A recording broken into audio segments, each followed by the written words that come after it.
Ayo, who made this? Ammo 7 did it again.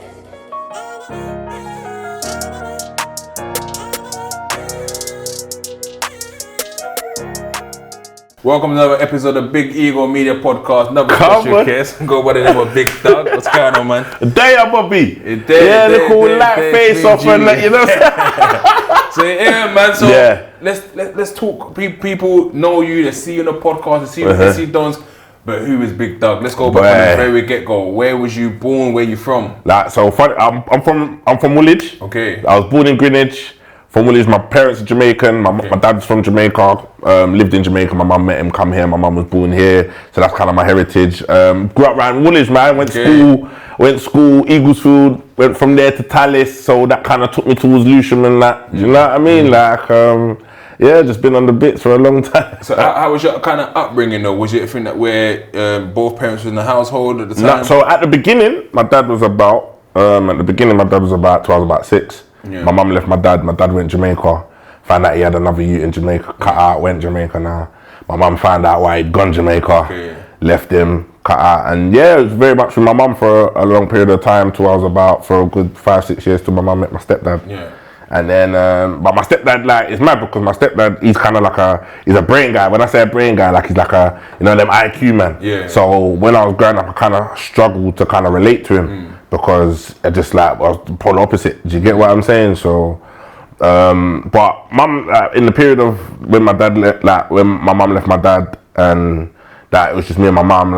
When my mum did a lot, I learned a lot from her in terms of how she struggled. She left what she taught me in about rolling the dice in life. Yeah, I think it's like all the things that she's done.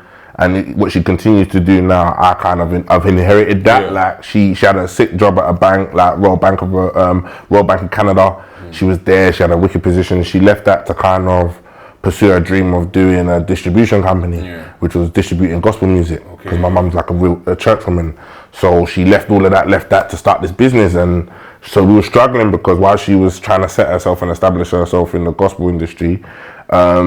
Bills have to get paid. I remember one time I see her cutting up a credit card. At the time I didn't know what she was doing, but now as I got older I know what she, Max didn't cut it because we need to pay that off. I can't keep using it. I just see her doing bare stuff and struggling and getting, and then to the point where I see where she turned that struggle into something where she's now comfortable in life. Do you get what I'm saying? So has it only ever been you two at the start then? Just me and my mum. Then my stepdad come. My stepdad come into the picture, and he never came in and they never got married. I think after a few years they got married, and they've been together 20-something years now.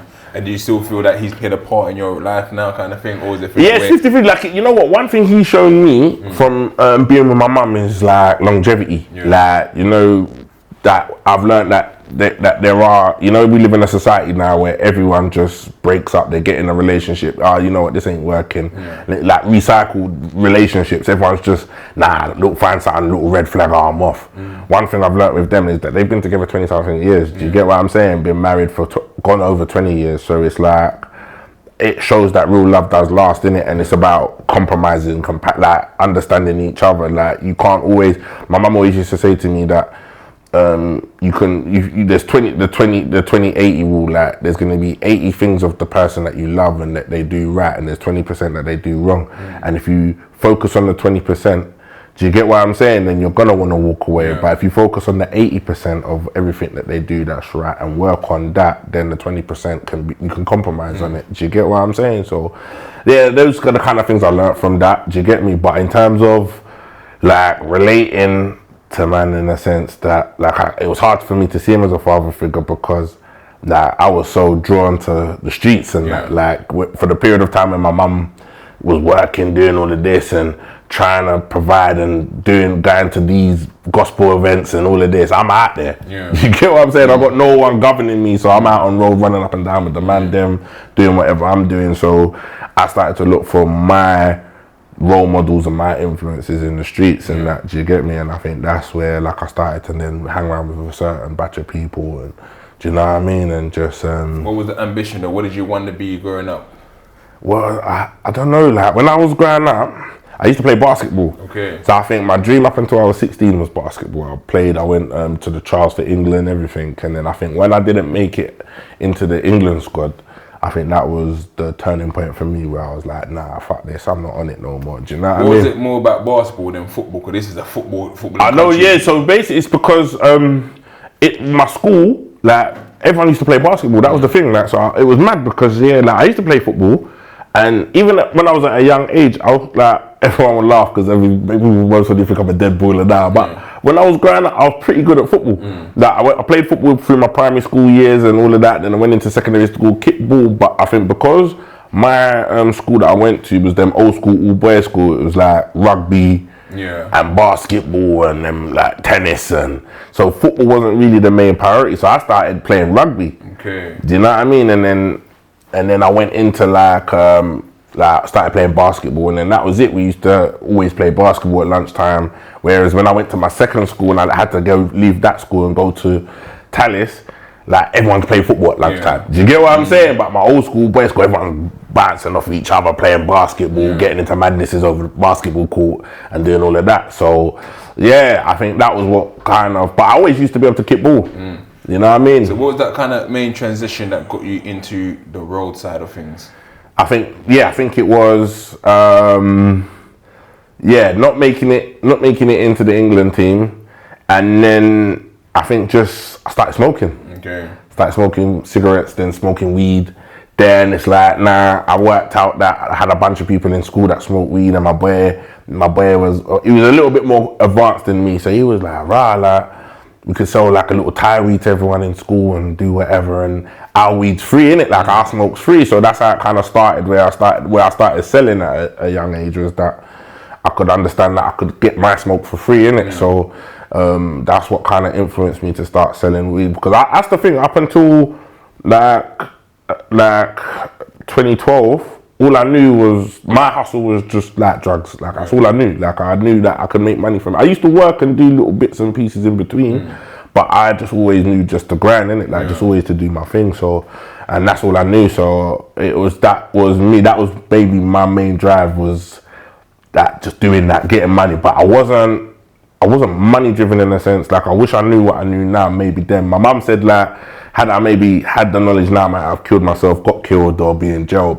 on a different level, because like I would always party, so I was always making money and partying. So I was like a party guy. Do you get me? I was always out raving, always every day. If the line go off, boom, I'm at a club somewhere turning up. Do you get what I'm saying? So that was more my more.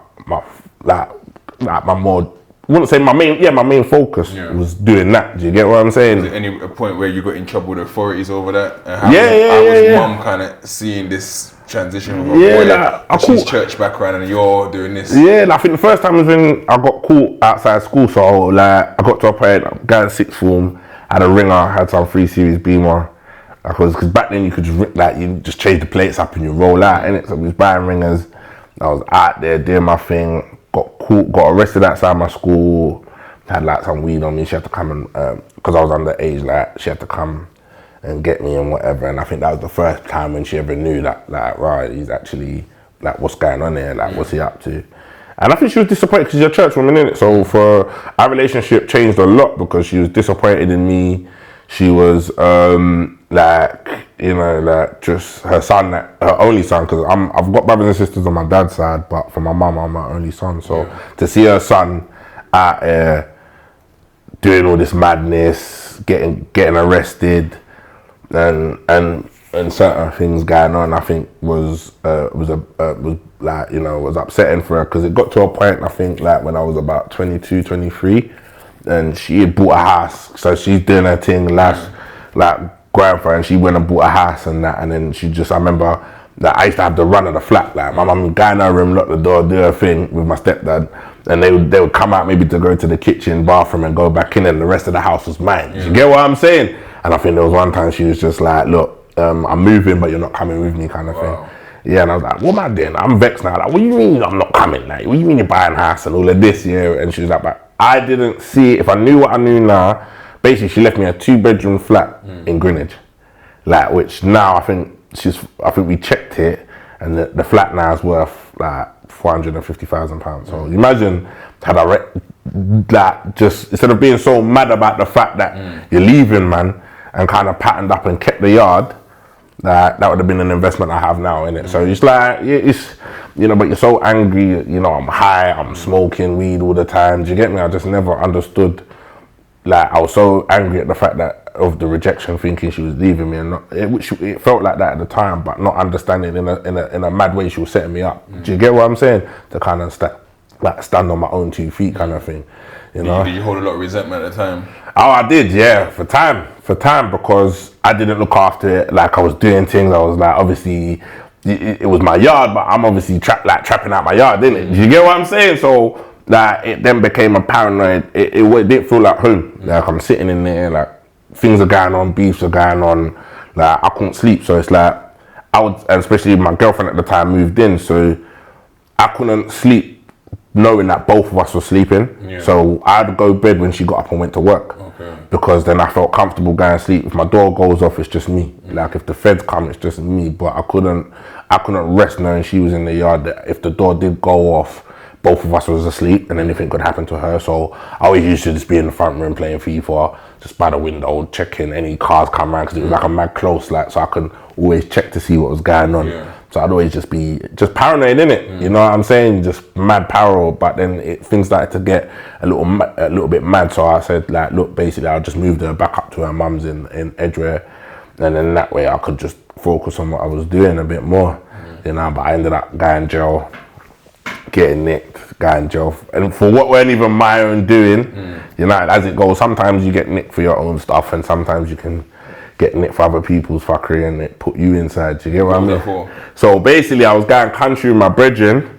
So I wasn't even like doing hard and all of that. Like I just was like on my green thing, whatever, like bit of powder, whatever, just doing my thing. And like my brethren now coming like, I got a line up in Crunch that can do this. He's just come out of jail. I'm not gonna say who it is, but like it's one of the man them still, and he's just come out of jail like, I can do this, like it can do.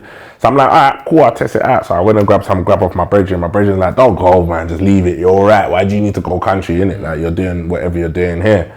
But greed, you're not thinking. I'm thinking at that time, right, man's doing stuff now. So went and picked him up in the morning. Like we hit the motorway, it's like 6 in the morning, 7 in the morning. We hit the M3, but we're by Twickenham. Okay. So we're just Richmond, just getting onto it. Literally, like you got a couple roundabouts, and because I know it well, we're just like one roundabout and that bit there stretched before we hit the M3. So boom, we're just chatting. He's telling me about some madness he's got with some youths and that, some Bermondsey brothers and whatnot. And then as he says that, I'm looking at him and I just look out the window, and there's just like some brother outside the car just hanging out the window, like with an AR, like thinking, what the fuck, like what's going on there? So I just slam on my brakes, and I duck, and then the windows just start coming in, boom, get dragged out, and then get nicked. So they did a hard stop on us on just on the dual carriageway bit. And the maddest thing is, I had like the grub on me in it, so ended up getting strip searched, found the grub on me, pleaded guilty to it, ended up doing 1.5 years for that, 3 years possession with intent. Do you know what I'm saying? So how was that for you in going to prison for the first time? That was the first time. How was it? Was you scared to go into prison? Was you like? I ain't gonna lie. I think when I got sentenced, because it was one of them things that when you get nicked, you get out. You take your freedom for granted. Yeah. So it was one of them things that I kind of thought, I can possibly go jail, but there's a possibility I can get off. Yeah. Do you know what I mean? It's my first offence. I thought I was gonna get off. So that when she sentenced me now, and she did it, the judge sentenced me, I was like, raw. So it kind of hit me. So when I was in the hot box going back, I can't lie, I was shedding tears, because it's like I'm going into a situation, a surrounding that I've never been in before. Do you get what I mean? Like I've had man them around me and all of this, and always been so comfortable. Like I'm a floater. Like I can go any ends. Like I can go Brixton, I can go Ghetto, I can go Peckham, I can go everywhere. And I'm not like, it's not like I go certain bits. It's like, right, what's my, like so I've been so comfortable in my life that I can just do my thing. Now I'm going into a atmosphere where I don't know no one. I don't know who's there, and you hear all the stories. You're just thinking, right. Where did you go? I went Wandsworth. Okay. Straight away I went to Wandsworth, and I was fine. Like I got like, it took me a few weeks to adjust, and then once I adjusted, I was alright. And then just my personality and the way I am just made me just glide through the sentence. Like I glid through it. What was the conversation with mum again? Did she visit or was it? Yeah, she come and visit. Yeah. She come and visit. Like, see the thing with mum, yeah, even because I'm an only son, regardless of all the things that I've done to let her down, she's been supportive, and that's what I love about her. Like, you know what? I wish that everything I'm doing now can put me in a situation where I can give back to this woman. Do you get what I'm saying? Because she's done so much in terms of putting me through life and helping me out to get where I needed to get to in the early stages of my life, and now even continually now, even as I'm a big man, there's certain things that she's trying to do with me together, start businesses together that we're trying to do to kind of leave a legacy for like my kids and their kids and that and the generational wealth kind of thing. So, you know, I respect her for that, because she was the one that brought those ideas to me at the time a few years ago at the start of lockdown. So yeah, you know what, she was disappointed, but she still come. Even when I got shipped out to Liverpool, she still come. Liverpool. Yeah, so I went Blakenhurst, which is kind of like outside of Birmingham. Then I went HMP Wharton, which I think is HMP Liverpool now. And that was mad. I think going up there, it's more white guys over there. It's more white guys. It's mixed, because it's a lot of Brummies and Manny man get shipped up north. Yeah, so it was mixed, but it was like it's a prisoner-run prison. So you know, like you go Belmarsh, you know the screws pretty much got it locked down. You can do your thing, but the screws have got it on lock. You go Wano, it's a mixture. You can still get were getting their things in. It was still like, but then you go like HMP Wharton, prisoners run that. Like it's whatever the prisoners are on, man are smoking on the landing. Like you're not telling them nothing. You can just see, like at the time it was cheese. I mean, I just say that there's a rapper from Liverpool. I'm gonna get into it. Like I think to myself, like he just braids you on he's in jail. He just braids you on line all the time. I don't know if you know the rapper I'm talking about. Yeah. I myself like he's had a good run, bro. No, because the way it is, yeah, like, and it's mad because I asked one screw. I was like, right, like. How you man just letting man? Because I've come from one where you start acting like they'll spin your cell, like they'll put you on basic, they'll move you, like what's going on? And he basically said to me, it's like it's hard to like lay down the law on man when you go to the pub and then you're drinking with his uncle or you're drinking with his cousin. It's like Liverpool, even though it's a big place, it's a small place. Everyone knows everyone. So it's like if I start banging man up, putting man on basic, he'll make a phone call. I'll be at the pub and about 10 of his men will come in there and spin me. So it's like, he never said spinning, but you know what I mean? It's like, so I kind of understood that. And you think these screws, some of them are 40s, 50s, they're old boys. Like they didn't, you could tell they're not, they just want to get their wage and do their thing. So in a way, they turn a blind eye to it. So that's why like, man would just, but I couldn't believe it. I'll come there, man, I'm bunning cheese on the landing. Like, it's mad, you can smell it from the eat, you walk past, smells, you're smelling weed. But it worked, and for it, I was up there, like no one bothered me. Like I bumped one of my boys up there, younger was in there. I was surprised to even see him in there, like because they were like, I got there and they were like, oh, there's some other lad down there he's from London as well. Like yeah, he's one of your lots down there like that. And I've gone, he told me the cell number. I've gone down. That accent was pretty decent still. That accent was pretty decent. Listen, I still fuck with them man now. Still, I still got my links in. You should do acting thing.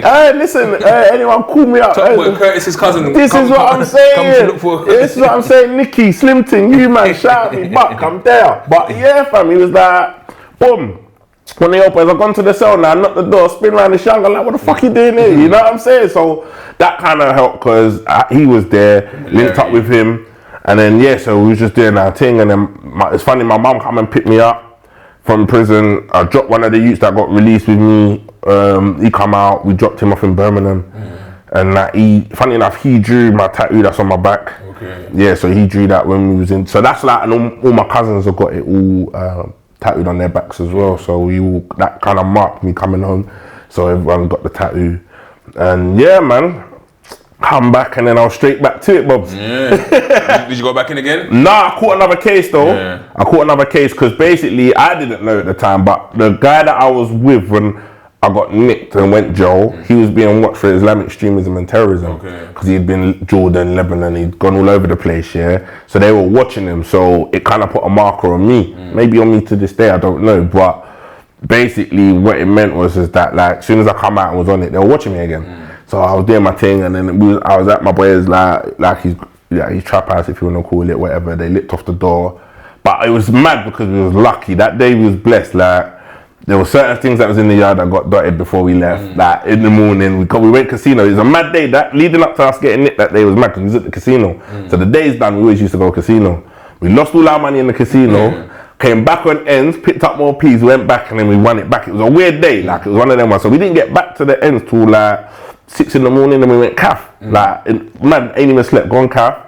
Then my boy gets the call to do this thing, so we go and do that, which kind of took certain things out the yard. Then we gone back to the yard, so I've just like collapsed out on the sofa, and he's gone in the room, done whatever. Boom, the door's gone off.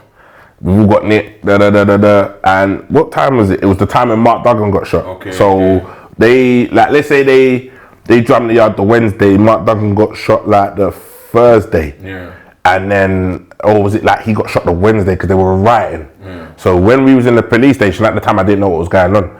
But there was no police to process us because they were all dealing with the rioting. So I ended up staying inside like the police station for like 72 hours. I think I was in there for 3 days because they couldn't process us, interview us, and then I got bail. And then, but when I got bail and I came out, my girl at the time, because I did my CSCS card and that in jail, she'd looked for a job and found me a job. So when I come out, she was like, look, if you're going to jail, I'm leaving. Like, I'm not on this thing, so you need to sort yourself out, kind of thing. Like, I found you a job, you start on Monday, but it was labouring. Some £6 something, some small change labouring job. I was like, yeah, like, I'll do it. Do you know what I mean? But that, I think, changed me because it was such a humbling experience for me, bro. Like, going backwards, I knew I couldn't do the grinding thing or the shotting thing no more. So it was like, I had to go do this and then bust that second case. Like, that went on for about a year and a bit. Caught another case while that was going on for some next thing, but bust that. And then that kind of just changed my life around. How hard was the transition from leaving that behind and humbling yourself? So, you know what? I'm just gonna go on a humble. Right, it was hard because I know I talked to man about the Rover 75. So my dad, my real dad, didn't really do much, but what he did do was bring me this car. He said he had a car. I said, right, I need the car. So he drove it down because now with the jobs that I'm doing, I need to get about in it. So he brought me this Rover 75. But listen, the thing, like, I remember one time Dundle, I did a job with Dundle because Dundle used to work with man on the railway and that. I did a job with him, and it was far, like it was out like Oxford or wherever, and we're driving back. So he's up, but I've left before him. But he's come up. I'm doing 50 on the motorway, and he's pulled up beside me. He's like, "Yo, what you doing?" Like man's cutting out this me, bro. If I go any quicker, this thing's gonna blow up. But I laughed and just put his foot down and cut out. Like, I'll never forget it. But it's like that was just the reality of like all of that. I remember I was sitting at a traffic light, and funny enough, in Thamesmead by Belmarsh. And I was just there in the car, and some brothers pulled up in a new shape, whatever. And you could see they both looked in the car, just started laughing, fam. Because it's just like, do you know what I mean? Like, even if whether they recognize me or whatever, but it hurt at the time, but it humbled me in such a way that now, that nothing bothers me. Like, I don't get phased, even with what we do on social media and the whole game and them shit. Like, it don't bother me because I've been on my face. I've had to eat like humble pie, go backwards to go forwards, where I might have thought I was somebody before. Like, now that's why even with this thing, I don't really care for it. Like that, like, you know what I mean? Like, no. Like, you will never like see me use my platform in a way that I'm trying to sell myself in any way or do it ever. I just keep it real and just whatever, because the blessings will come when it needs to come. Do you get what I'm saying? And everything that's meant for us will be there when it's meant to come, in it. Do you get me? Before we get into the platform, the podcast, I mean, we'll speak about it. Obviously, you guys had gigs on there recently. Yeah. And at that point, I found out for the first time you used to be a rapper. Talk us through that whole phase. So basically, I used to rap me and my cousin. Me and my cousin used to rap, and how it came up was Big Doug at the time. Nah. At the time, like, it was Keys. I think because I used to call myself Me for Keys, innit? It's mad. It was like ME for Keys and that, but everyone used to call me Keys. So it's like that was what it was, and it was funny because how it came about us going Unit 10 was that, so Kaiser, my mum used to run at E2E Learning Centre in Peckham, and I used to go and help out there. So when I used to go and help out there, she'd have all like these boys from Peckham there, this, that, whatever. So that's how I met that's how I met Kai's. You get me? So I met Kai's there. Boom, and he was saying to my mum, look, I've got the studio. Like, guys, the boys on the course want to do like music and that. we can use my brethren's studio. So she was like, yeah, cool. So like 3 times a week, 2 times a week, we used to go studio. So that's, we used to end up going Unit 10. So that's how I met uni, met all the man them. So it just so happens, even after when the course stopped doing it and whatever, I used to just still go to the unit. Because now like, I'm like doing my music, whatever. So that's how it come about. So I've got bare content that I wish at the time I'd released. Like, I think when you leave people in control of your thing, that's another thing as well I learned, is that because my cousin, he was older than me, I trusted him with everything. Do you get what I'm saying? So in a way, I was willing to allow him to control the journey. Yeah. Which in the end of it, nothing ended up happening. Do you get me? So sometimes I feel like what I learned from that is you need to be in control of your own destiny. You can't. There's no tracks out there. There's a couple things. There are a couple things on YouTube. Yeah. We did a couple videos, but in terms of the back, like this, I'm talking. Man had tracks, like for days, like, and in terms of all that. Like all that music, all that like energy, all of it's just not there to be like. I ain't even got it. I had it on CDs. I ain't even got it. It's not like those are the days you used to burn it on a CD. Like I ain't even got it. Do you know what I mean? And it's sad because the thing was that the music was actually hard. Like, you know what I mean? Like there is like, I'm on Welcome to Boomsville.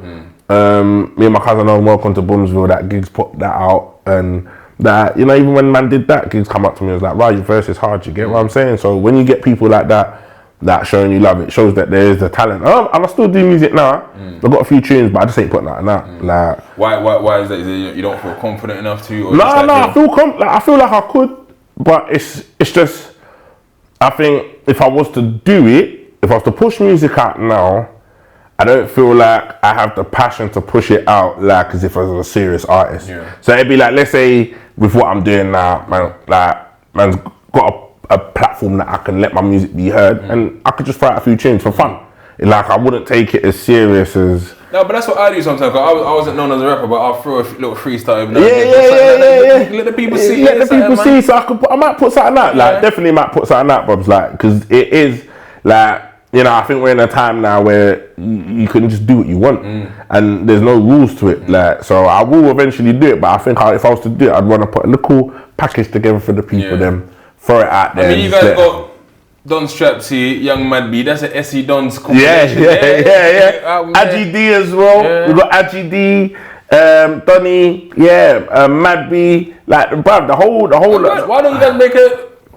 I want revenues. I want revenue cuts on this one. I'll put it out there. You guys could make a little like a SE Don's compilation. This is what I'm saying. Invite a few different artists and that as well to jump on. It could work, and I think, you know, conversations need to be had. But you know what, all in good time. I think we're still building the platform with the football thing as well. Like, it's still growing. It's still. I mean, that's what we're gonna get to now. I mean, SE Dons. I had Don Strapsy on here. For me, so fucking inspiring, and obviously he's got his own angle on it. But I told him on the interview, you guys become a semi-pro team, you're gone. But that's not the angle. You guys are more the family, Sunday leagues, all about inspiring stuff. I mean, you can do both, but it's like, that's not the identity, and I get that. I mean, how did it come about for you? How did you join? So I joined the Dons before they were recording. Okay. So I was playing for Streatham and Stanley. Had a mad season that season, actually. I was banging it. Bro, you know, like when everything touches your foot, it's going top bins, it's going bottom corners.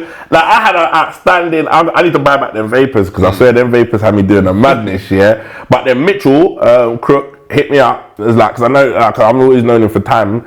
And he's like, oh yeah, like, we got a team, but at the time they were dead. So I'm like, I was like, right, I'm bringing my expertise to come to this team. Like, come there now, we was rubbish, but Ryan Palmer used to just dominate everything. Like, just pass it to Ryan, he'll run around 10 man and whatever.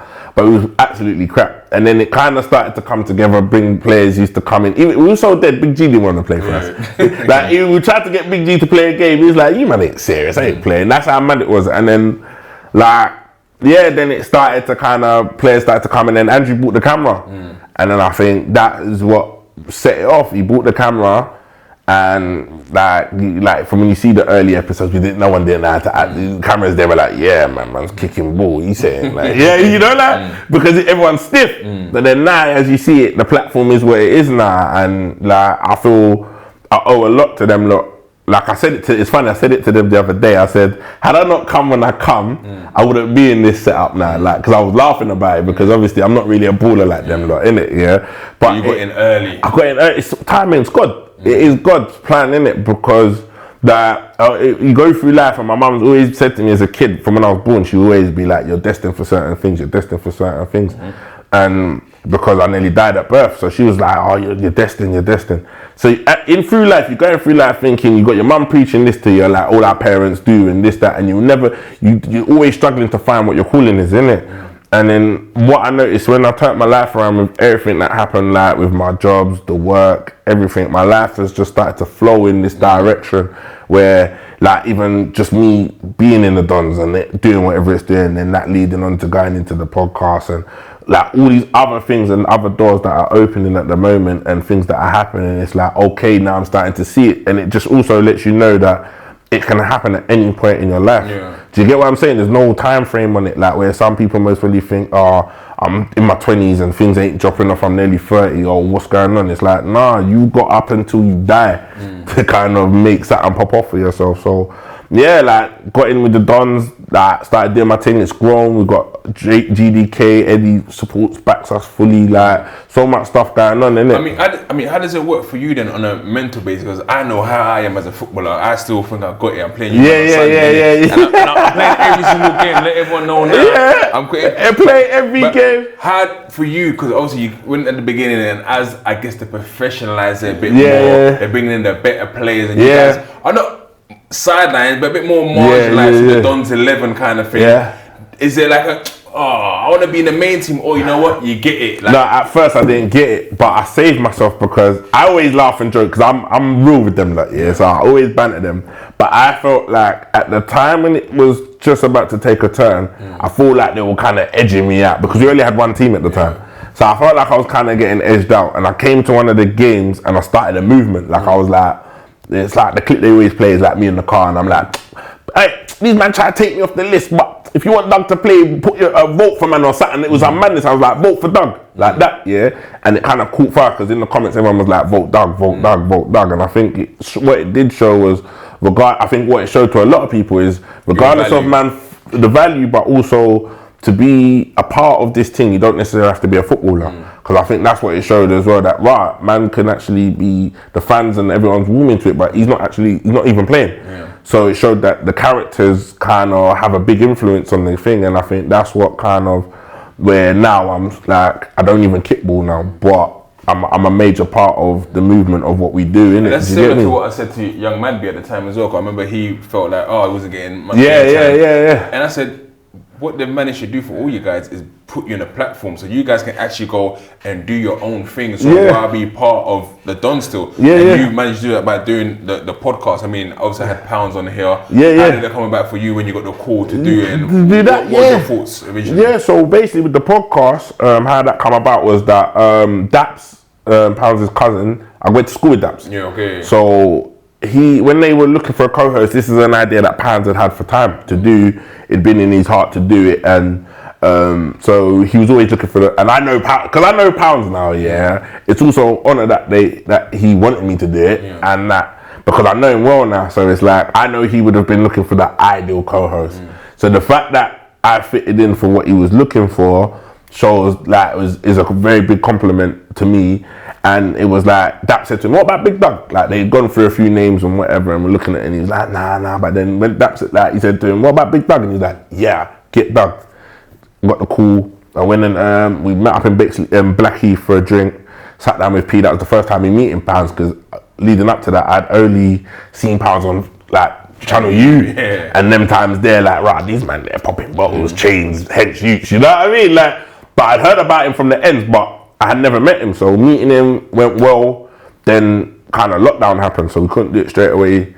I'd suggested, what should we do it, like video link, like doing whatever, like Zoom, and he's like, nah, we waited, done it, and as you can see, it's just took off, like we're doing our thing.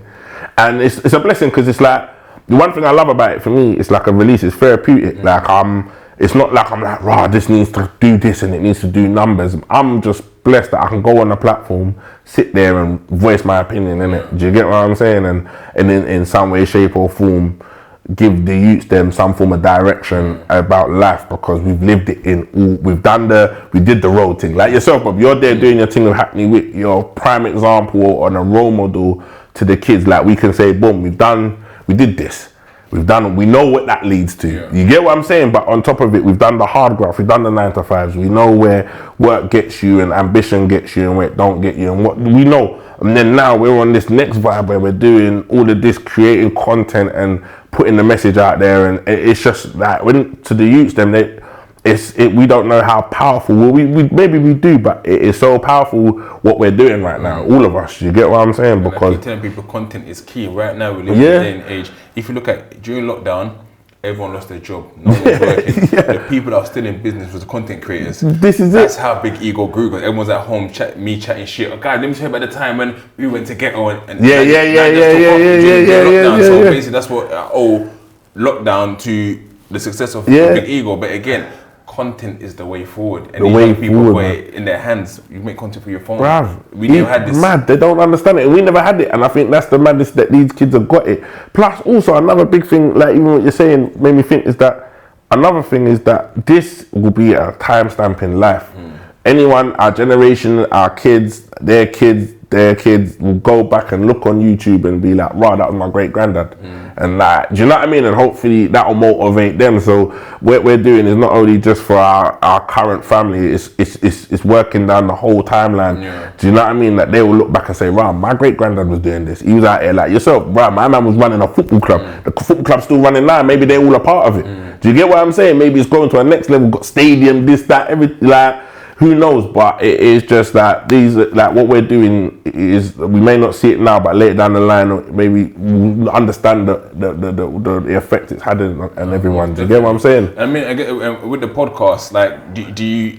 For me, it's one of the top podcasts in the UK. Do you guys feel that yourself? Do you understand? You know what? No, like, we know what we bring to the table. I wouldn't say we'd be sitting there going, "Right, we're the best out here," because you know what? Everybody's platform has something different. That's why they have the fan base that they have. Everyone has their own fan base, and everyone's bringing something different to the game. I'll just say that we just have our thing that we bring to the game. But then, you know, because you think the world is full of a million people, that everyone's got different opinions, different feelings, different vibes, different energies in it. So we're gonna have a set of people that warm to us, but then there might be another group of boys over here doing, and brothers this, and you're doing your thing. That everyone has their own thing. So I just feel like we've just brought another key component to the podcast game, and that everyone, you know what I mean, that can thrive off of it. Like, do you know what I'm saying? So yeah, I just think that we're doing what we're doing, and the reception and the response has been dope. But it's still, I wouldn't sit here and be like, "Oh yeah, we're there." You know what I'm saying? When's the live show though, man? When's the live show? You know what? Someone else asked us that. I think we'll eventually do one. Like, we've spoken about it. We will do one. But me, I'm in the same. One guy reached out to me. The one who actually done, a guy named called Rob. They only done the no behavior one. Yeah. Why you do one? I would love to do it, but I don't feel confident enough yet. Yeah. I need to know that even the people tell me, "What are you talking about? Everyone watch it." I'm like, yeah, but I need to know that I'm gonna go to the venue and you man are gonna show up. Yeah. So that's where I get my. And sometimes believe in your soul. Believe in it. But you know what? I know what you mean. You don't want to be forcing tickets on man. Like, yo man, you man bought your tickets for the thing.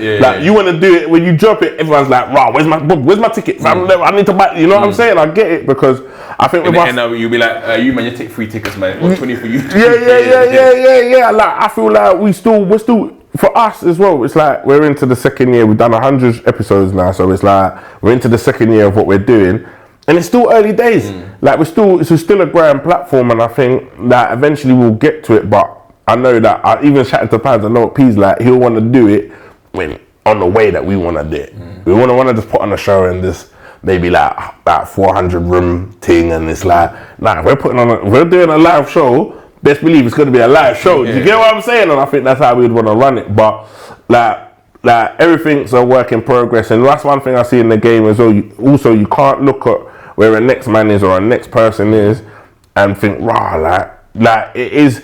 What I've learned is processes. It comes from, you know, doing one thing and then you know, it gets to the point you're funding it and it's all on you, then you never know, like someone might, the sponsor might come in and then all of a sudden, like, look at this, like someone like yourself will come and be like, oh, don't come on my platform. Do you know what I mean? And it's like, right, and all of a sudden you're doing a show over there, and it's all part of the process. If you look at everyone that's done it, that's come before, you look at your Chunkses, your Harry Pineros, they might have started off doing their stuff on there, now then boom, boom, boom, and then all of a sudden they're mainstream TV.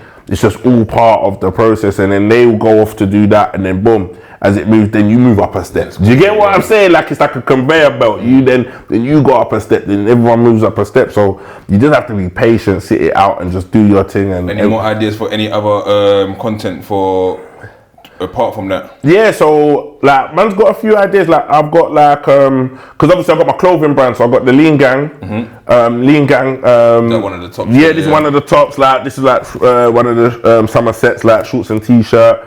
But we do like training stuff. Like gonna start doing that, bringing that gym wear. We got that makes sense. Like Lean Gang, because it also like we're doing Lean Gang fitness. So I've got like a guy who's what is it? Like he's like a bodybuilder, but he's a fitness. Yeah. He's a fitness like he competes in the fitness side of bodybuilding. He doesn't do like the hench muscle man. He does the fitness side of it, and so he's come on board now. So he's gonna start doing coaching, like and like so we're kind of working on this Lean Gang fitness side of things.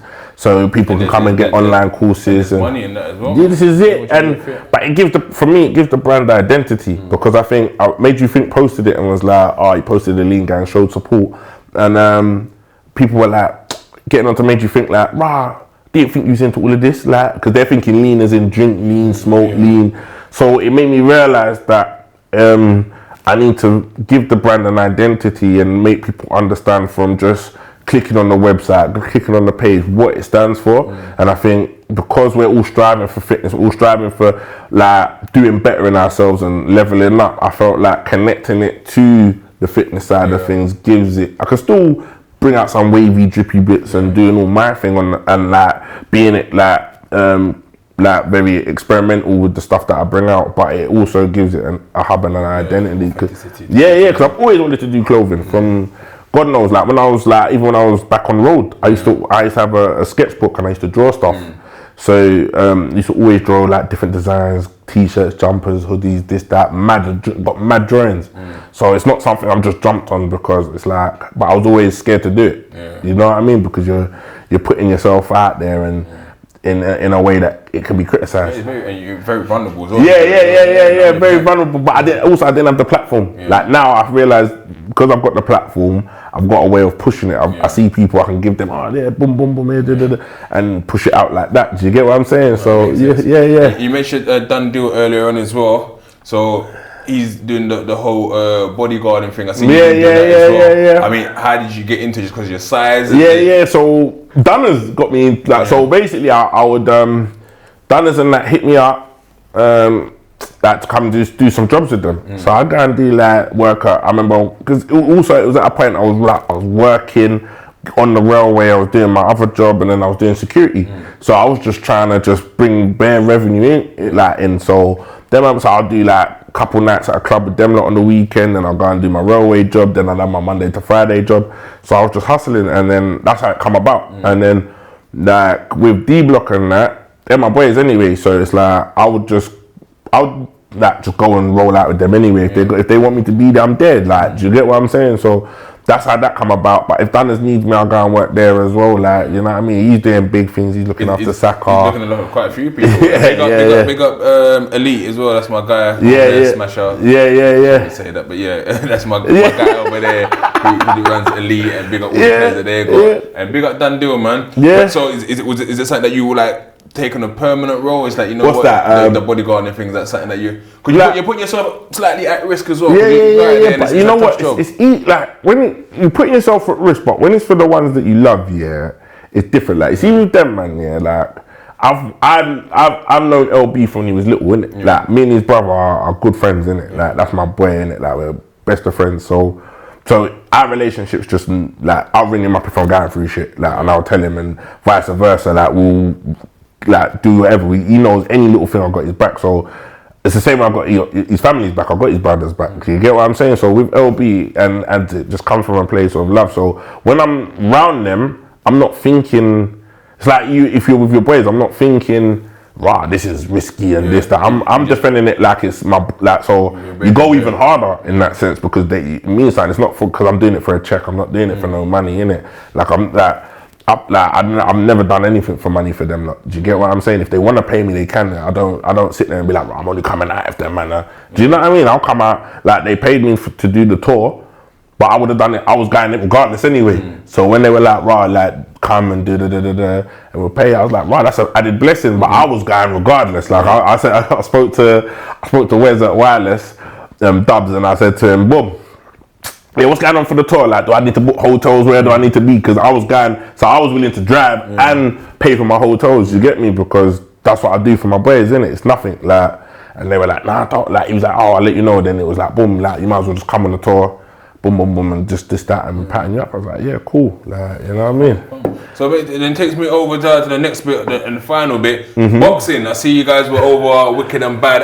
That in the moment itself. Nice. Presenting. No, you know what? It's sick because, like, being on that platform, especially for Bouncer, is dope. Because I remember the first time I met Bouncer was when he was in DCAT, and he was coming out and he was putting on shows. So I was with D Block, and he was putting on like these like club events, but he was getting artists. Had Cadet there. I remember the big one that I went. One of the first ones I went to for Bouncer was in Southampton, and he had like Cadet. He had couple man. I got to go back and watch the video, but it had like D Block there, Cadet was there, it was couple man there. Like, I think, Young Bane was there. Like, and he's doing this from DCAT. Do you get what I'm saying? And it wasn't really off the strength of like Play Dirty and that. He was just doing that because that's what he was on. So like, I've seen him go from that to now he's putting on boxing, promoting boxing fights and that. Like, it was a blessing to be a part of that, like, and being there and supporting him for that. Do you get me? Because I've seen the come up. You know, where people might think it's based off of like he knows this and crepping them, man. Nah, he's actually been hustling, doing his thing from in jail to come out, and what he did with Little Man and all of that. Like, that's hard work, man. No, definitely. Yeah. Definitely. Shout out Bouncer. Yeah. So then, like, when you're there yourself, are you thinking about, I can fight, I might fight in this? No, you know what? Yeah, you know what? It's everyone. I've never actually said, right, like, boom, I'm on it.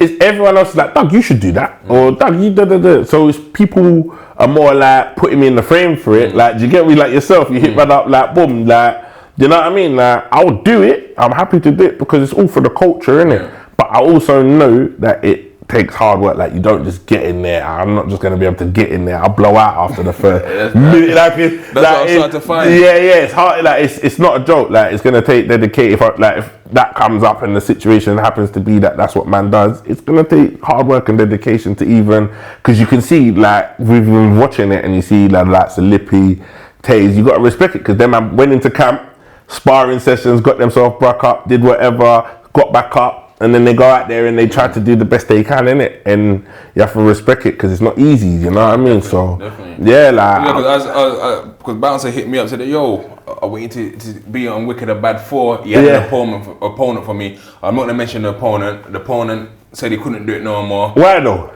I don't know, won't mention it. I don't know why, but he told me that the opponent, maybe it's actually, nah, Bobby's a... Bobby's a bit tasty, you know what I mean? The Bouncer's like, so, like, who do you think then in the industry that's your size? And I look at him, I said, then someone sent me that clip again of you guys in the, what do you call it? Yeah. I said, nah, pound fights. I said, nah, a big dog is big. I said, a big dog is big. Yeah. I thought, you know what? You go for the biggest person. So I was like, yo, let me call that big dog. Yeah. What are you saying though? Are we going to be doing this? Listen, like I said, I spoke to Mandem, so Mandem know what my thing is, innit? Like, but I'm 100% down. I spoke to Bouncer, like Wicked and Bad 5. So really, hopefully we can get it all sorted out, and I'm on it, man. Like, I'm on it, And you know what I mean? Because I don't know why you call me out, Bobs. You know, like, there's no other man, you know. You have to go for the biggest person. You could have called that Kenny All-Star. You could have called that. Someone should have called that Poet. Nah. Poet's my guy, man. Poet's a lover, not a fighter, man. He's a good guy, man. Nah, you can't call that Poet, man. Listen, them man there, like, you know, I respect all of them. You see all that whole, because I see a clip of them like saying, I think them lot was like, will break up any podcast. And it was Lippy, Poet, KP and all them like, and you know what, I love all what them man are doing, you get me? But you know, like, yeah, like I'm on it. Like, this is the thing, because you know what, it's like, it's one of them things that it's not like, it's I think for me, more than anything, it's for my personal development in myself. It's not for clout, it's not for like, oh wow, Bobby, what's Bobby say? Like, it's not even that. It's more that it's something that I know I need to shed weight. I know I need to be healthy. I'm at an age now where, you know, your health is very important. So I think if this can discipline me for the rest of my life in it, regardless whether it happens or not, I'm just gonna try and live my life in a way that can be more healthy, be more beneficial, because like I want to be around to see my kids. I ain't got no kids, Bobby, like, do you know what I mean? I've got my ex-missus's daughter who I see as my own, but I've not got no, so when I eventually have kids, I want to be able to live till I'm 60, 70 to see them at their 20s 60, 70 is young, man. 80, 80, 90, you know what I mean? I want to be able to see their kids, you know what I'm saying? Like, and I think that's one thing a lot of us, especially young black male, they don't get, like, brothers, we need to get our prostate checked at a certain age when the time's right. We need to go and get health checks. I know man them don't go doctors.